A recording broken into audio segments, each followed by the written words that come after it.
with glittering stars and cold darkness. The silence was peaceful, undisturbed for many centuries. The patrol sensors of the Galactic Union moved as usual, watching for asteroids, smugglers, or lost ships. Everything seemed normal, until one ordinary cycle when the sensors detected something strange. It was a faint signal, weak and flickering at first. The automatic scanners tried to analyze it, but the readings made no sense. The signal didn't match any known communication code. It was too structured to be natural, yet too distorted to belong to any known species. The Union officers on duty leaned closer to their glowing screens, wondering if it was just a glitch. But then, the signal repeated, clearer this time, and it was moving. The unknown object was enormous, larger than any standard vessel known to the Union. Its speed was slow but steady, and it didn't respond to any standard hails. A deep metallic shape appeared on the long-range scanners, and for the first time in decades, the Galactic Command called for a full alert. Alarms echoed across the control centers as officers tried to trace the ship's route. Soon, visuals came in, blurry at first, but then sharper as the object neared the outer rim. The sight left everyone speechless. The ship was unlike anything they had ever seen. It looked ancient and powerful, its hull marked with deep scars as if it had survived countless battles. Strange lights pulsed along its sides, glowing softly like breathing stars. There was writing on the hull, in an old Earth language that no alien translator could decode. Only later, the analysts realized what those letters meant: Athena. The name echoed across every military channel. Some thought it was a code name for a secret weapon. Others believed it was the ship's designation. The word carried a sense of wisdom and strength, yet also mystery. The ship continued its path, silent and unresponsive, moving as if it had a clear destination.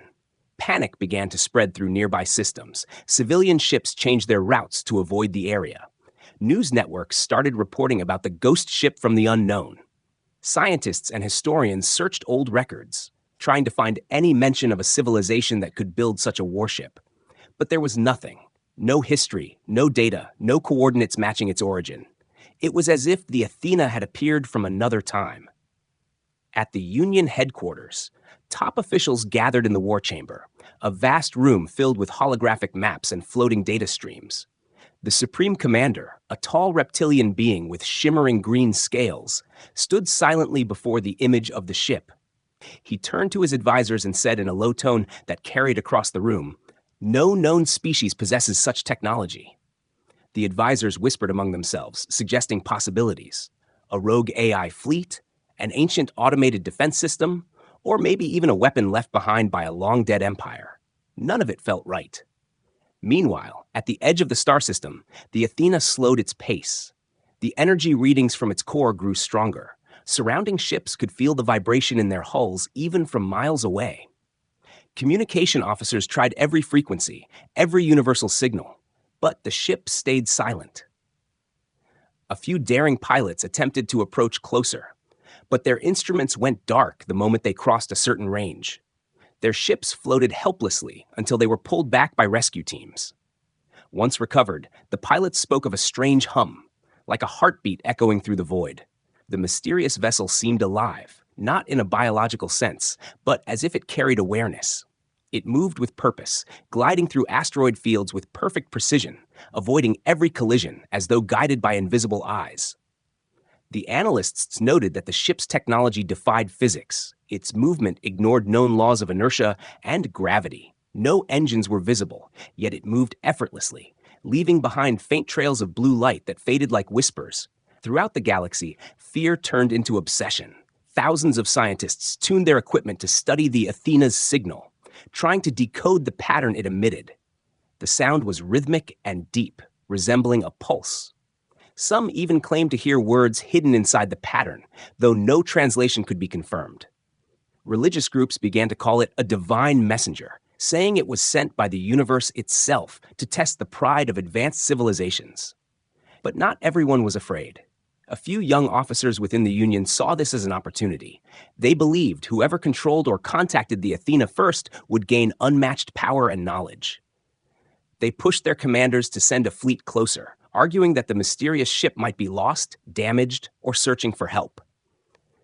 The idea of cooperation was tempting, but the High Council refused to take risks. Their final order was simple: observe, but do not engage. Days turned into weeks, and the ship still moved silently through space. It did not attack, did not communicate, did not even acknowledge the fleets tailing it. It only kept heading toward the center of the galaxy, guided by an unknown purpose. Slowly, the rumors evolved.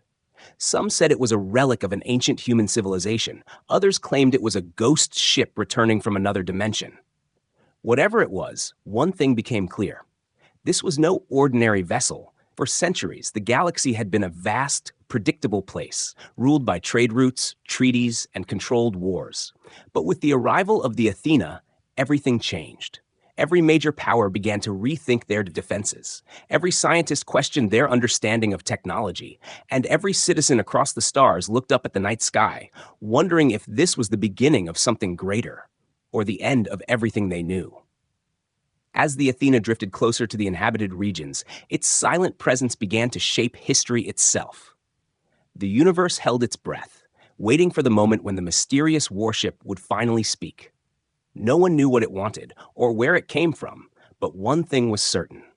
The galaxy would never forget the day it first appeared, silent and unstoppable, carrying the name of an ancient Earth goddess across the endless night.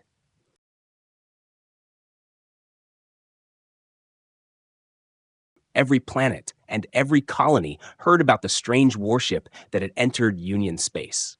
At first, people didn't believe it. They thought it was another rumor, a story created by spacers to get attention.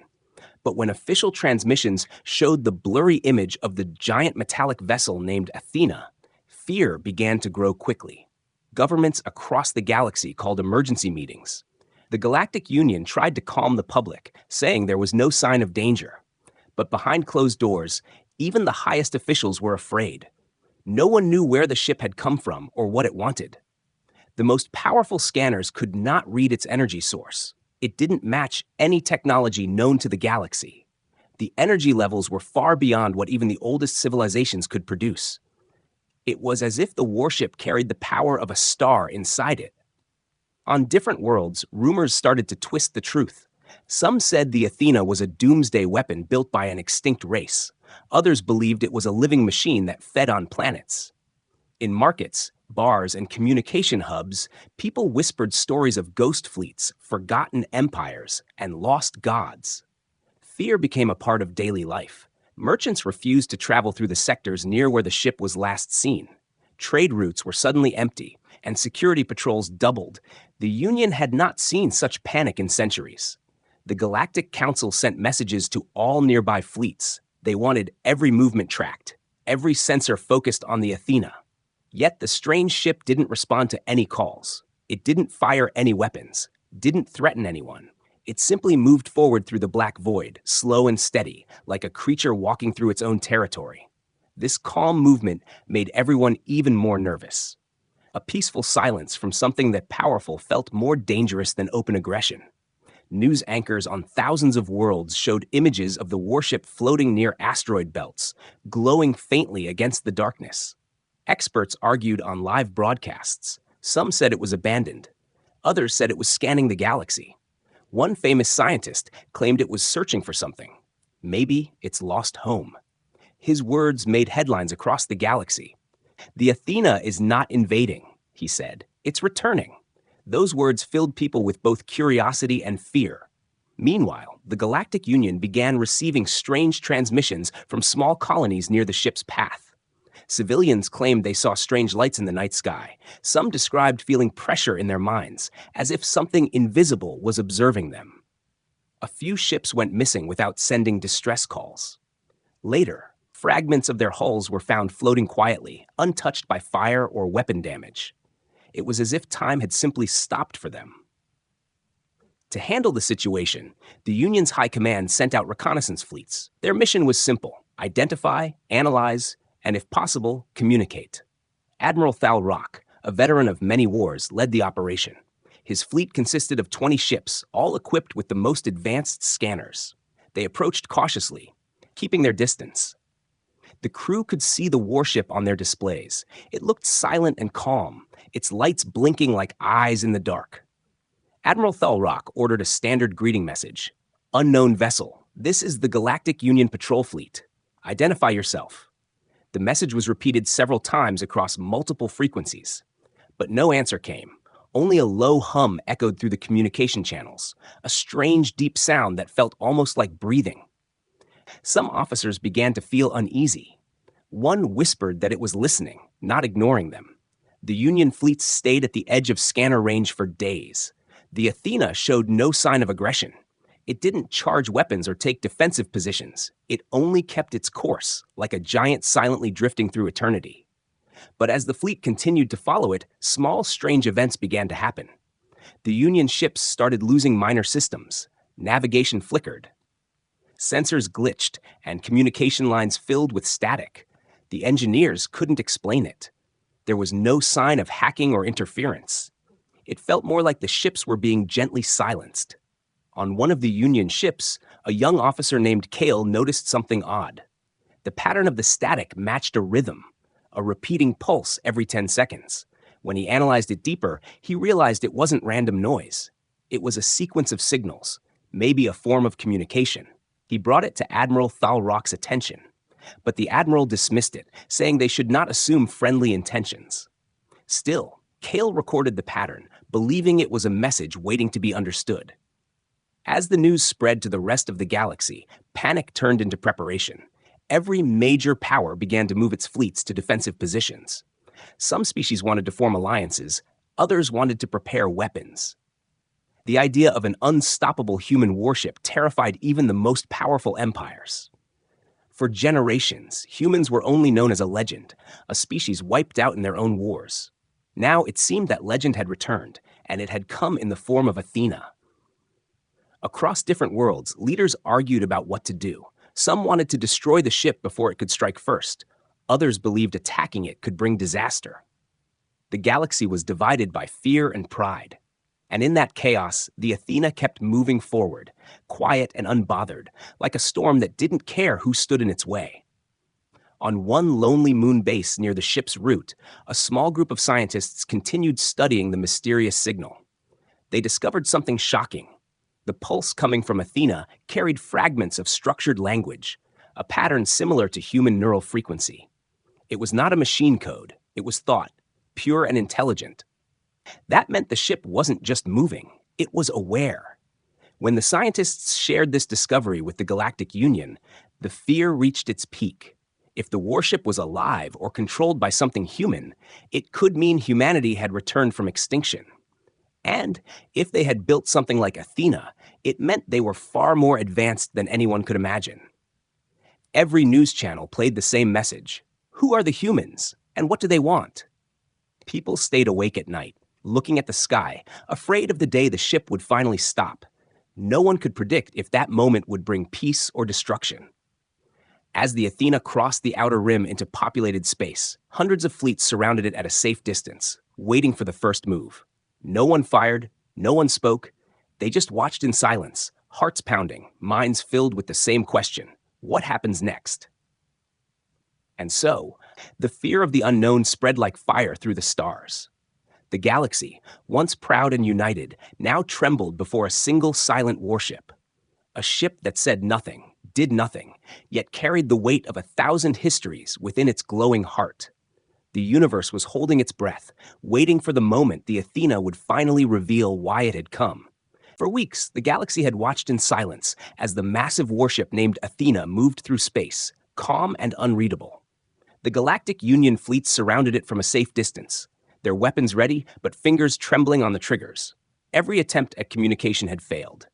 The mysterious ship neither answered nor reacted.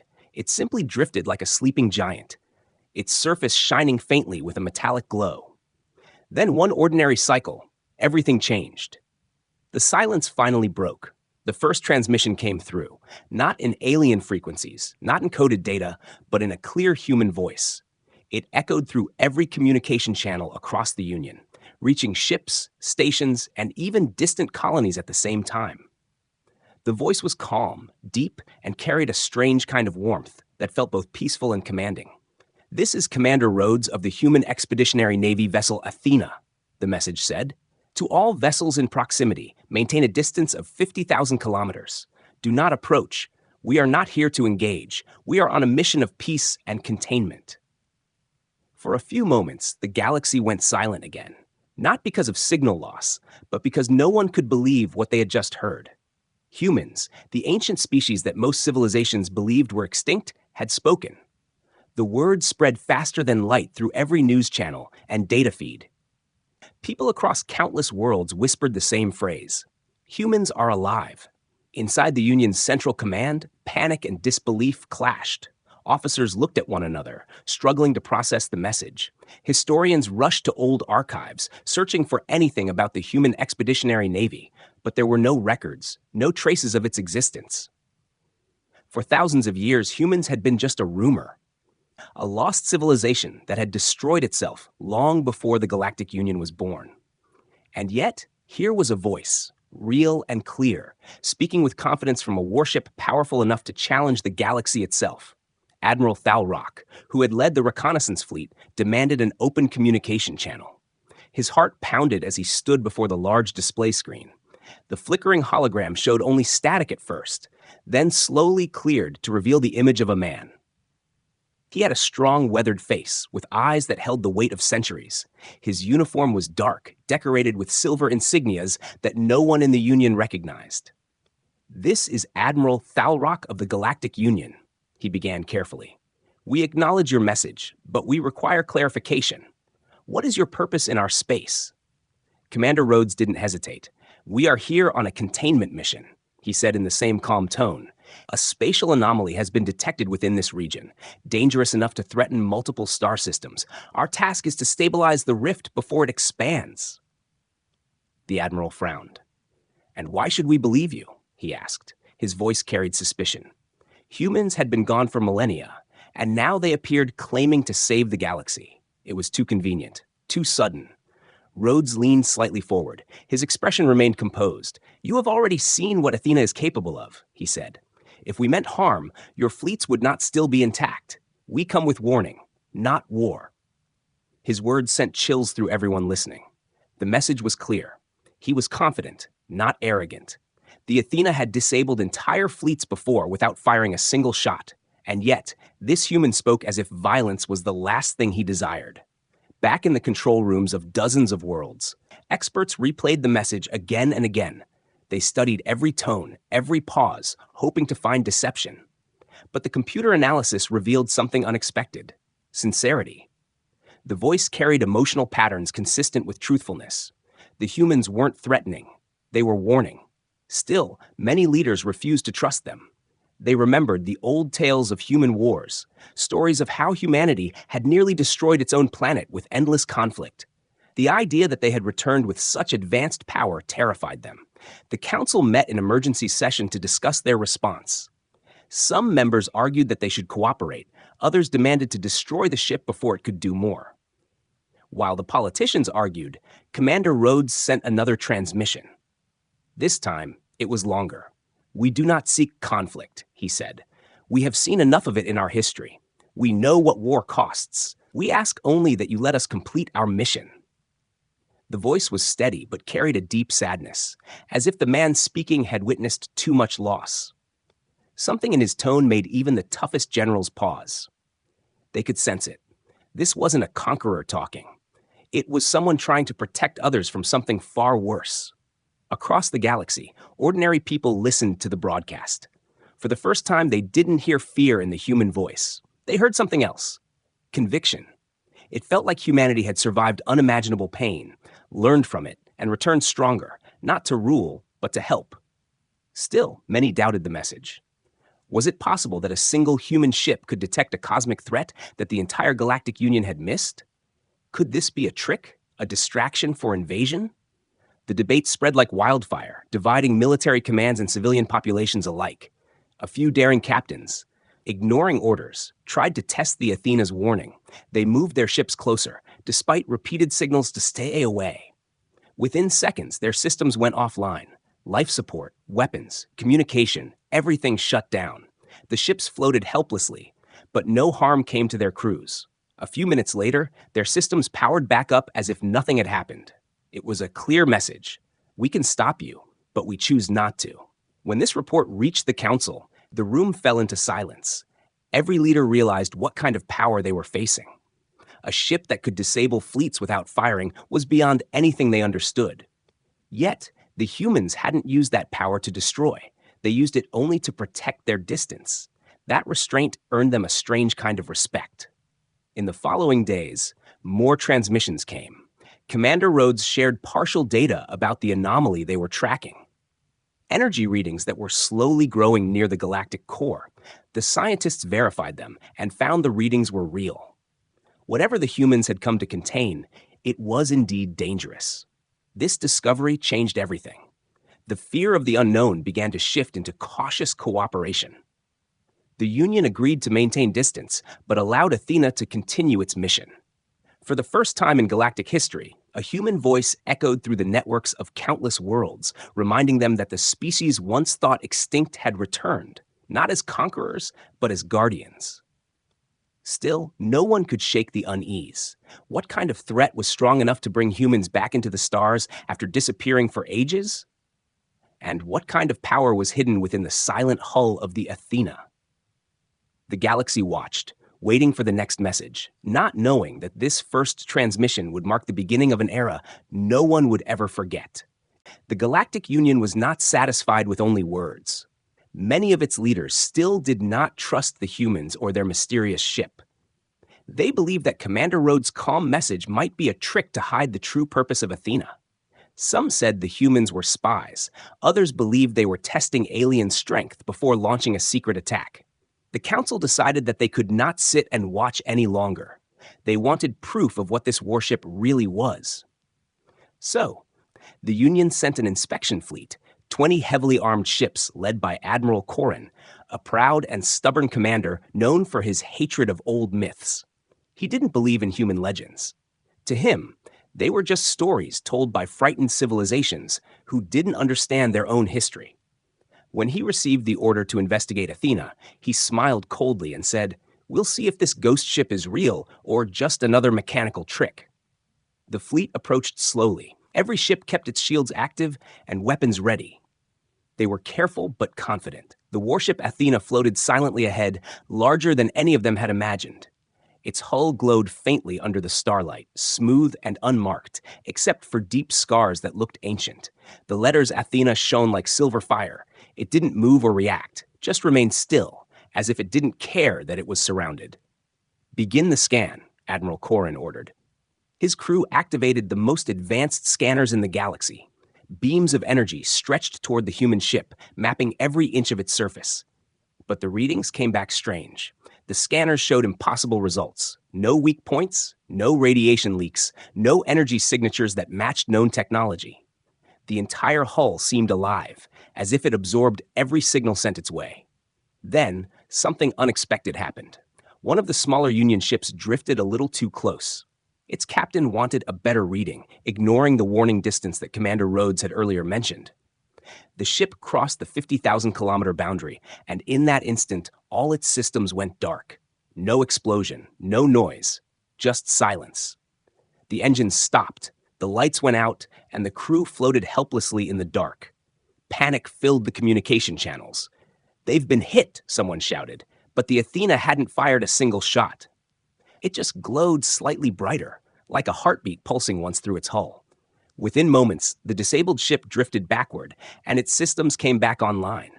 The crew reported no injuries, no damage, and no sign of attack. It was as if their entire ship had been gently switched off and then switched back on. Admiral Corin stared at his screen in disbelief. He ordered the fleet to regroup. "Do not move closer," he said sharply. Yet curiosity burned in him. He wanted to understand how the humans had done this. "Run another deep scan," he commanded. The engineers hesitated, but they followed his order. This time, they used more power, trying to break through whatever field surrounded the Athena. Suddenly, alarms blared. All 20 ships began losing control of their navigation systems. Their engines sputtered and sensors flickered. It was like a wave of invisible energy passed through them. The crews could feel a vibration running through the metal floors, a low hum that made their skin crawl. The Union ships froze in space, unable to move. The stars outside stopped shifting. Time itself seemed to pause. Then a message appeared on every screen. The same calm human voice they had heard before spoke again. "We warned you to maintain distance," Commander Rhodes said softly. "This was not an act of aggression, but a demonstration. We will not harm you. But understand that Athena is not to be violated." The message ended, and in the next second, all systems returned to normal. The Union ships floated silently, fully functional again. Not a single weapon damaged. Admiral Corrin sat frozen in his chair. His pride burned, but he could not deny what had just happened. A single ship had disabled his entire fleet without firing even one weapon.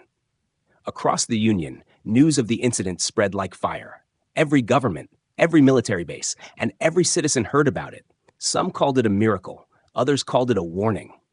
The galaxy had never seen such power before. The Athena had shown that it didn't need violence to prove its strength. Its silence was more terrifying than any attack. Inside the Galactic Council, chaos erupted. The politicians demanded explanations. The scientists argued over what kind of energy could cause such an effect. Some said it was advanced electromagnetic warfare. Others believed it was quantum technology that controlled particles at the molecular level. A few whispered that the ship's technology was beyond science, something closer to magic. While the leaders argued, Commander Rhodes sent a short transmission to the Union command. His voice remained calm. "We came here to prevent destruction, not to cause it," he said. "Your actions are understandable but dangerous. We will proceed with our mission. Stay clear of our path." That message created mixed emotions across the galaxy. Some felt insulted, others felt humbled. But one thing became clear: the Athena could not be ignored. It was not an empty threat or an alien trick. It was real, powerful, and completely in control. In the days that followed, people across different planets began to talk about the incident as if it were a legend. Children played games pretending to be humans piloting invisible ships. Priests called the Athena the protector from the void, and some even began to worship it.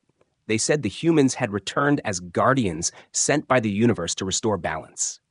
But in military circles, fear was the only emotion. If one human warship could do this, how many more existed? Was Earth still alive somewhere, building a fleet powerful enough to dominate the galaxy? The Union commanders didn't know the answer, but they all agreed on one thing: never again would they underestimate humans. As for Admiral Corrin, he was never the same. When he returned to the capital, he appeared older, quieter. His once loud voice became soft. He told his fellow officers, "That ship looked into me. It didn't just stop my engines, it stopped my pride." He realized that the Athena was not a weapon of war. It was a message. A warning to those who believed power made them invincible. The Athena continued its silent journey through the stars, moving toward the galactic core. The Union fleets followed from afar, careful not to cross the invisible line again. They now knew that the humans were not to be provoked, and that their technology was far beyond what any alien race could imagine. The demonstration had changed everything. The galaxy had just witnessed power wrapped in peace. Silence that commanded fear, and a warship that fought without fighting. From that day forward, every admiral and every soldier remembered the same truth. The humans did not boast. They did not threaten. They simply warned. And when they warned, the wise listened. After the shocking incident with the Union fleet, the galaxy was no longer the same. The Athena had proven that it possessed power beyond anything the known civilizations could imagine. It could stop entire fleets without firing, control systems from a distance, and yet show mercy. No one dared to challenge it again, but questions filled every mind. Who were these humans?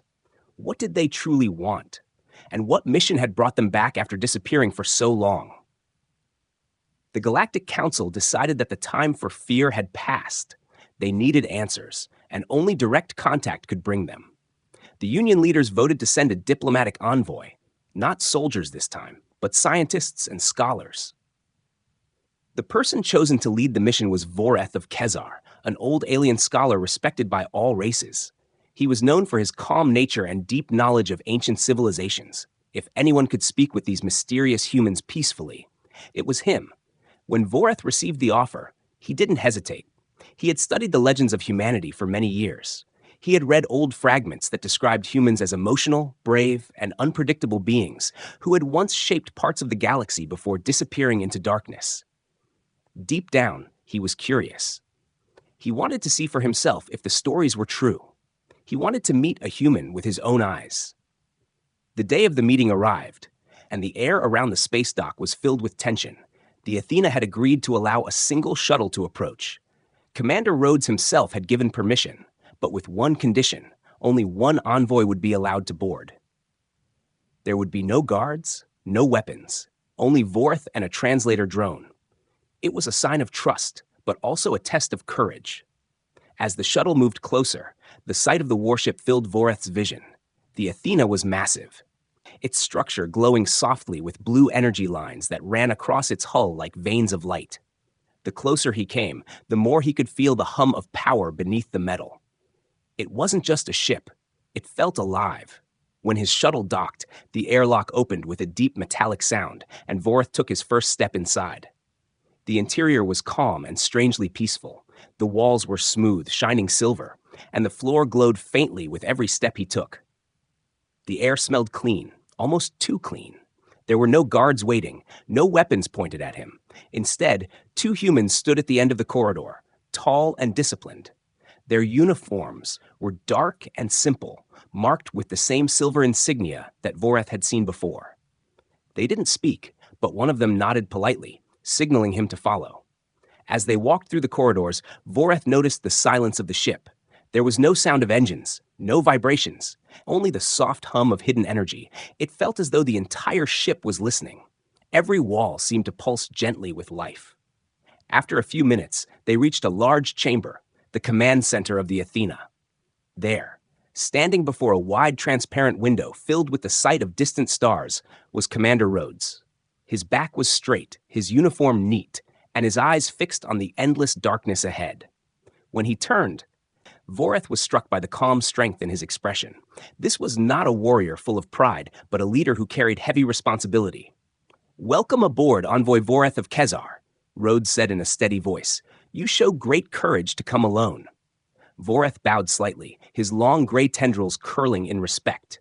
"Curiosity is stronger than fear," he replied softly. "And your ship has made all of us very curious, Commander." Rhodes smiled faintly, a small, tired smile. "I understand," he said. "You want to know why we are here?" Voreth nodded.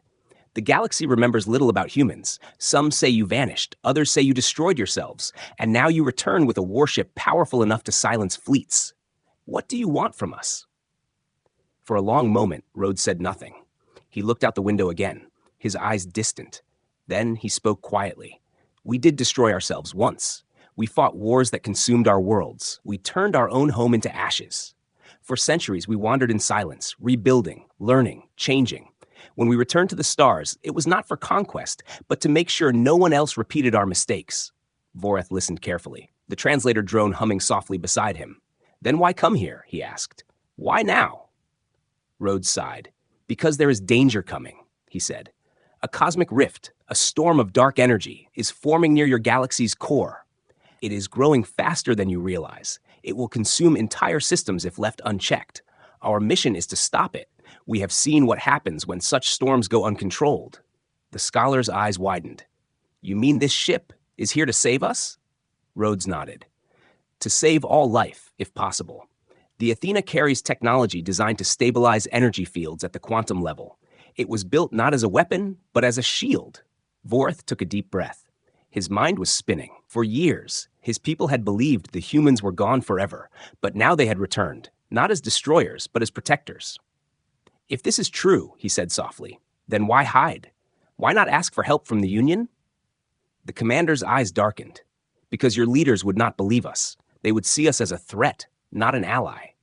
And if we fail, the storm will not care who is guilty or innocent. It will consume everything." There was silence between them for a long time. The stars outside seemed to shimmer more brightly. Voreth realized that this meeting was not just about information. It was about trust. The humans had risked revealing themselves to warn others, and now it was up to the galaxy to listen. Before he left, Rhodes handed him a small, crystal-like device. "This contains proof," he said. "Energy readings, maps, and calculations. Take it to your council. They will see the truth for themselves. As Voreth walked back to his shuttle, he turned for one last look at the human commander. Rhodes stood still, watching him leave. There was no pride in his face, only quiet determination. When the shuttle departed, Voreth sat silently, staring at the glowing device in his hand. For the first time in his long life, he felt both hope and fear together. Hope that the humans might save the galaxy, and fear of what would happen if they failed. When he returned to the Union capital, every eye was on him. Reporters, soldiers, and politicians crowded around, wanting to know what he had seen. Voreth looked up at the sky and said only one sentence: "The humans have returned, and they are not our enemies." His words spread across the stars like a spark through dry air. Some believed him, some didn't, but one thing was certain. The meeting had changed everything. The galaxy would never look at the Athena the same way again, and the legend of humanity, once thought dead, was alive once more. After the news of Voreth's meeting spread across the galaxy, everything changed. Some races believed his story, others called it a lie meant to create fear. Governments held secret meetings, old rivalries reignited, and the air across the stars became heavy with suspicion. Yet deep inside, everyone felt something they hadn't felt in centuries. The feeling that something far greater than them was watching. The Galactic Council finally gathered for an emergency session. The chamber was vast, filled with shimmering lights and alien representatives from every corner of the Union. At the center stood Voreth, holding the crystal device. Commander Rhodes had given him. He looked calm but tired. The past days had been filled with endless questioning, but now the time had come to show them the truth. When the crystal was activated, the chamber filled with light. Holographic projections appeared in the air, spinning galaxies, streams of energy, and strange rifts opening in the black void. The visuals were so detailed that many gasped aloud. They could see a wave of dark energy growing from the galactic core, spreading outward like a storm ready to swallow everything in its path. "This," Voreth said in a soft but firm voice, "is what the humans came to warn us about." The hologram shifted again, showing readings and data that no one in the council could fully understand. It was beyond their science, too complex and too vast. Yet one thing was clear: the storm was real, and it was moving faster than anyone had predicted. A voice broke the silence. It was Chancellor Drovek of the Rulkai Empire, his tone sharp and suspicious. "And we are to believe that this data came from a species that vanished thousands of years ago? Perhaps these humans have created the storm themselves, to make us bow to them."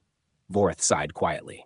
"They could have destroyed you all if they wished, Wand Chancellor," he said. "You saw what they did at the Orion border. They stopped your entire fleet without firing a single shot.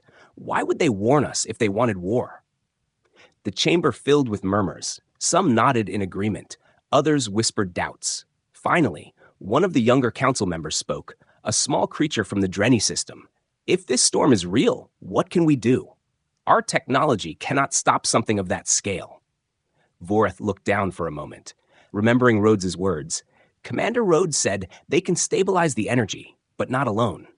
The Athena is powerful, but it needs resources, data, and support. We must help them. The chamber fell silent again. Helping the humans meant trusting them, and trust was something the galaxy had long forgotten. But before a decision could be made, an alarm suddenly echoed through the chamber. The lights flickered, and the communication officer shouted, "Distress signals. Multiple systems. Sector 9. Planets are vanishing into energy storms." Everyone froze. The images appeared on the central display, swirling black and purple clouds consuming planets, tearing through space, leaving nothing but silence behind. The rift had begun its expansion, faster than the humans had predicted. Within hours, chaos spread. Entire colonies disappeared, space stations vanished, and communications broke apart. The galaxy was falling into panic. In the middle of the storm, one voice cut through the noise. Commander Rhodes. His image appeared on every channel, calm but urgent. "To all systems receiving this transmission, this is Commander Rhodes of the human ship Athena. The Dark Rift has begun expanding. We are moving to intercept and deploy our stabilizers. All ships are ordered to evacuate surrounding systems immediately." His voice had no trace of fear, only purpose. And for a moment, everyone watching realized they were looking at a true leader, not of one race, but of many. Back on the Athena, the crew worked tirelessly. The bridge was filled with human officers shouting updates, energy readings spiking across the screens, and the ship vibrating from the immense pressure of the approaching storm. Rhodes stood at the command center, eyes locked on the void ahead. The storm looked alive, a swirling wall of light and shadow. Lightning crackling through the cosmic clouds. "Stabilizer field ready!" shouted Lieutenant Vega. "Power at 120%. Activate sequence." Rhodes commanded. His voice echoed across the bridge, calm but powerful. The ship released glowing drones that flew into the storm, forming a pattern around the rift. Energy beams connected between them, glowing bright blue, but the storm fought back, waves of dark matter slamming into the ship, shaking it violently. "Shields holding at 70%, shouted another officer. Rhodes clenched his fists. "Hold steady. We're not leaving anyone behind." Meanwhile, across the galaxy, fleets from different civilizations were trying to help, inspired by the humans' courage. Ships from the Kezar, the Drenni, even the once hostile Rulkai joined in. They transmitted energy readings to the Athena, trying to stabilize the rift from their own systems.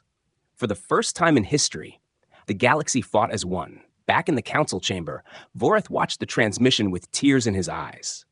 He had believed in the humans, but seeing them risk their lives for others made his heart swell with something deeper than belief. It was faith. "They're doing it," he whispered. "They're really trying to save us all." The storm grew brighter, the rift twisting and pulsing like a living creature. On the Athena, alarms blared. "Core temperature rising." "Stabilizer drones losing connection. Reroute power from secondary systems," Rhodes ordered. His voice cut through the panic. "Focus all energy into the primary stabilizer." The ship began to glow, its hull lighting up with veins of white light. Then, in one final surge, a massive wave of energy burst from the Athena, colliding with the storm. For a moment, the universe went silent. No sound, no motion, only light. Then, slowly, the rift began to shrink. The storm lost its strength, and the black clouds started to dissolve. The danger was ending, but the cost was high. The Athena had burned most of its power, its systems failing one by one. "Commander, we're losing control," Vega said softly. "If we keep this up, we won't make it." Rhodes looked at the view ahead, the stars returning to their calm glow. "Then we've done our part," he said quietly. "Prepare to eject the crew." But before he could give the order, something unexpected happened. The ships from other civilizations began transferring power directly to the Athena, one by one. Their lights flared as they sent energy beams toward the human vessel. "For once," said a voice over the comms, "we stand together." The humans looked at each other in surprise, then in gratitude. Slowly, the ship's systems stabilized. The storm finally vanished completely, and calm returned to space. Commander Rhodes exhaled deeply, leaning against his chair. "We did it," he whispered. What his crew cheered, exhausted but alive. Across the stars, every being who witnessed the event knew the truth. The humans had not come to conquer. They had come to save. From that day forward, the name Athena was remembered not as a weapon, but as a symbol of unity, courage, and hope. Voreth, watching the final transmission, smiled faintly and said to himself, "The universe will never forget this day." When the storm finally disappeared, peace slowly began to return to the galaxy. For days, everyone watched in silence as the stars shone brightly again, as if the universe itself was breathing after holding its breath for too long. The Athena floated in orbit around the damaged systems, its once bright hull now scarred and cracked, but still standing. The humans had survived, and so had millions of others because of them. Across the galaxy, celebrations began. People cheered in their cities, alien children pointed at the sky, and fleets fired lights into the void as a sign of victory. But for Commander Rhodes and his crew, the moment was not one of celebration. It was one of reflection. They had seen death up close, they had faced the unknown, and they had won, but at a heavy price. Inside the command center, the atmosphere was quiet. The crew moved slowly, repairing systems and sending rescue coordinates to nearby planets. Rhodes stood near the main console, watching the holographic map of the recovered region. He looked exhausted but calm. A soft voice broke the silence. Lieutenant Vega, his loyal second-in-command, approached and said, "Sir, the Council wants to speak with you." Rhodes nodded. "Put them through," he said. Moments later, the holographic image of the Galactic Council appeared. The faces of many races filled the air. The Kezar, the Rulkai, the Drenni, and others. For once, there was no tension, no arguments, only quiet respect. Voreth stood at the center of the image, his eyes shining with emotion. Commander Rhodes, Voreth began. On behalf of the entire Union, I want to say thank you. You saved us when we couldn't even save ourselves. Rhodes gave a small smile. We only did what was necessary, he replied. No species deserves to vanish because of a storm. We've seen too much destruction in our own past to let it happen again. The Rulkai Chancellor, who had once doubted the humans, now spoke with sincerity. You have shown the galaxy what true strength means, not power, but sacrifice. We were wrong to fear you. Rhodes bowed his head slightly. Fear is natural, he said softly. It's what we do with it that defines us. After the call ended, silence returned to the bridge. The crew exchanged tired but proud glances. They all knew that something had changed forever. The galaxy would never be the same. Humans were no longer myths or legends. They were protectors. Later that day, Voreth requested to visit the Athena once again. This time, he was not an envoy of the council, but a friend. When his ship docked, the crew welcomed him warmly. The once silent corridors now felt alive with light and laughter. Repair teams from different species worked side by side with humans, fixing damaged panels and replacing burned systems. It was a sight no one could have imagined weeks ago. When Voreth met Commander Rhodes again, they shared a quiet moment by the viewing deck. The stars stretched endlessly before them, glowing softly in the distance. When I first came aboard, Voreth said, I thought you were here to rule us. Now I see you came to remind us who we are. Rhodes smiled gently. We didn't do it alone, he said. Every ship that sent us energy, every hand that helped, it was a joint effort. The galaxy united for the first time in centuries. That's what matters most, Voreth nodded slowly. You've changed everything, Commander. Even the Council now speaks of creating a new alliance, one that includes the humans. Rhodes turned to face him, his blue eyes steady. An alliance is only as strong as the trust it's built on, he said. We've opened the door. Now it's up to all of us to keep it open. Their conversation was interrupted by a soft alarm. The communication officer announced, Incoming transmission. Outer colonies requesting medical assistance. Without hesitation, Rhodes straightened. Prepare aid teams, he ordered. Send what we can spare. Voreth watched in silence, deeply moved by how quickly the humans acted. There was no delay, no debate, only action. It reminded him of ancient stories he once read, of heroes who saved others not for glory, but because it was right. As days passed, humans worked side by side with alien fleets to rebuild the damaged worlds. They shared technology, taught new energy control systems, and helped restore broken habitats. Slowly, the fear that once surrounded the Athena faded away. People began calling it the Guardian of the Stars, a name that spread through every system. Children would look up at the night sky and whisper stories of the humans who returned from the void, saving everyone from the storm. Traders painted the Athena's image on their ships for luck, and musicians wrote songs about the day the universe stood together. One evening, when the repairs were nearly complete, Vega approached Rhodes on the observation deck. Sir, she said, we've received an invitation from the Council. They want to hold a galaxy-wide ceremony to honor the Athena and its crew. Rhodes looked thoughtful. Ceremonies are nice, he said with a small smile, but make sure we don't forget the real work. There are still colonies in need of help. Vega nodded, smiling faintly. You never stop thinking about others, do you? Rhodes chuckled quietly. Someone has to, he replied. The ceremony took place a week later on the neutral planet Elion. The entire event was broadcast across thousands of worlds. Huge banners showed the emblem of the Athena, a shining star wrapped in a circle of light. The crew stood together on the stage while crowds of countless species cheered for them. Voreth gave a speech that echoed across the stars. Once, we lived in fear and distrust, he said. But when the storm came, one ship stood between us and extinction. The humans reminded us that unity is our greatest weapon, not warships or armies, but hearts that stand together. Rhodes stepped forward to speak next. His voice was calm and humble. We thank you, he began. But remember, this victory belongs to all of us. We are not saviors. We are part of this galaxy. Just like you, let this day be a beginning, not an end. The audience erupted in applause. Some cried, others smiled, but everyone felt hope, real hope, for the first time in generations. After the ceremony, Rhodes returned to the Athena, watching the stars once more. Vega stood beside him and asked, "Do you think they'll really keep their promise, sir? That the galaxy will stay united?" Rhodes smiled faintly. "Hope is like a flame," he said. "It flickers, but it never dies. As long as someone protects it, it will always burn." Outside, the stars shimmered peacefully. The galaxy was healing, and though challenges would come again someday, the universe would never forget the day the humans returned, nor the ship called Athena that stood as a beacon in the dark. Years passed after the Great Storm, and the galaxy began to heal slowly. Worlds that were once destroyed were being rebuilt, and trade between species grew stronger than ever before. The Athena continued to travel through the stars, not as a weapon of fear, but as a symbol of unity and peace. Everywhere it went, people welcomed the humans with respect and admiration. The name of Commander Rhodes had become legendary, stories of his bravery spreading across planets like fire. But behind every story, there was also a quiet truth.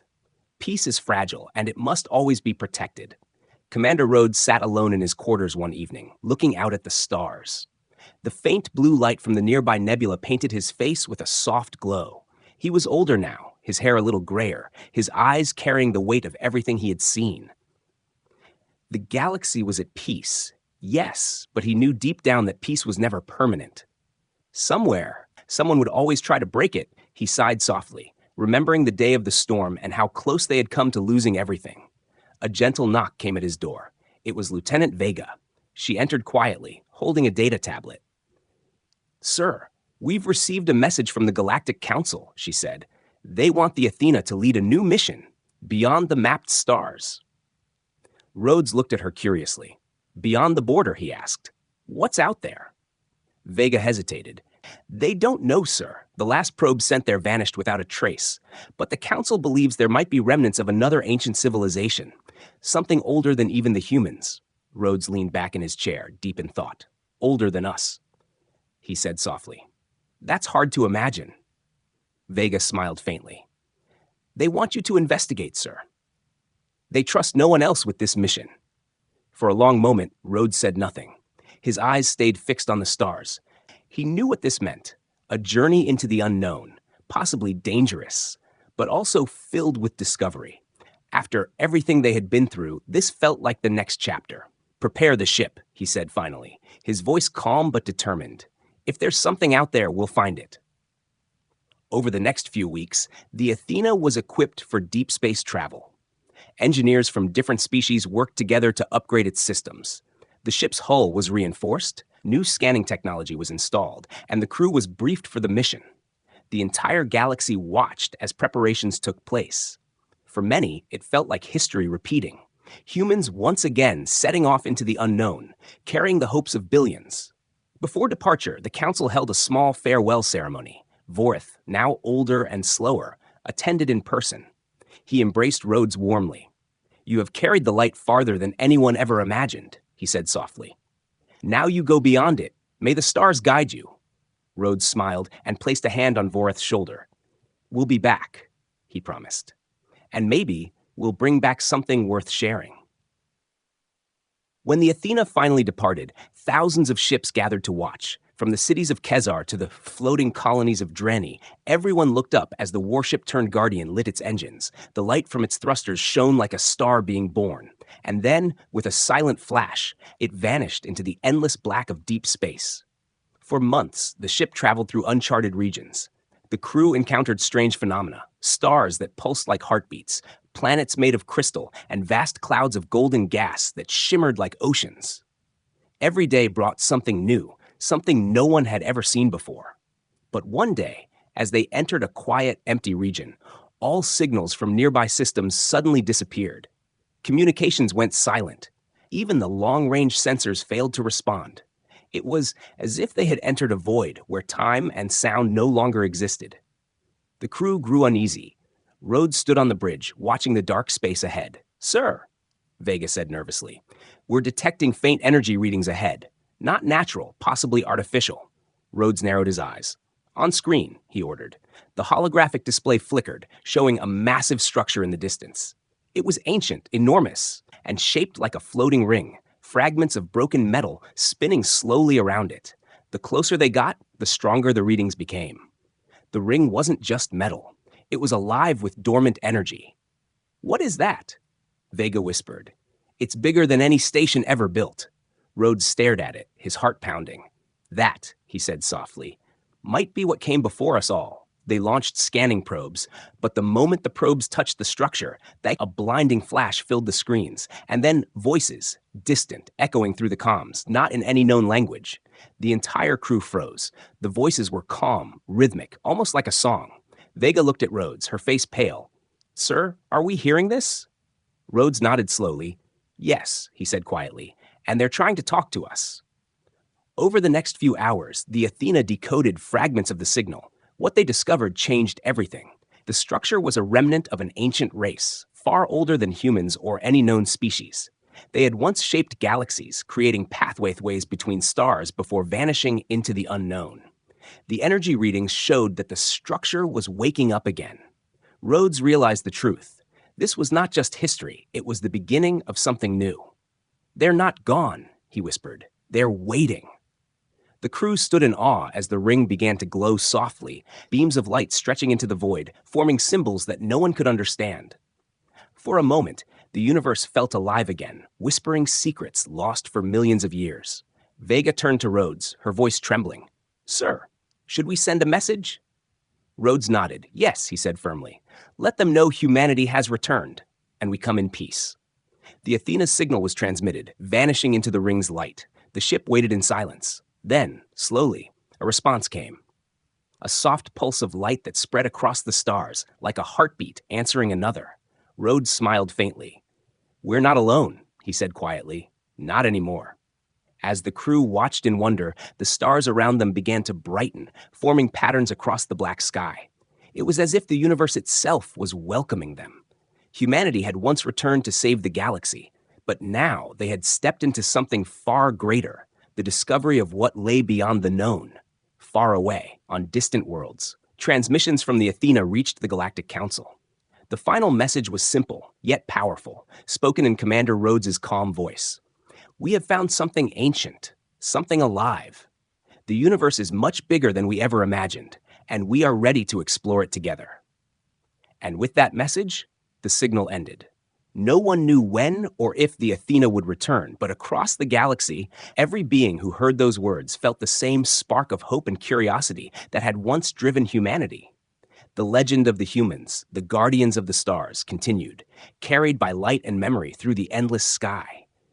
The universe would never forget them, and perhaps they were never truly gone, only waiting to be found again.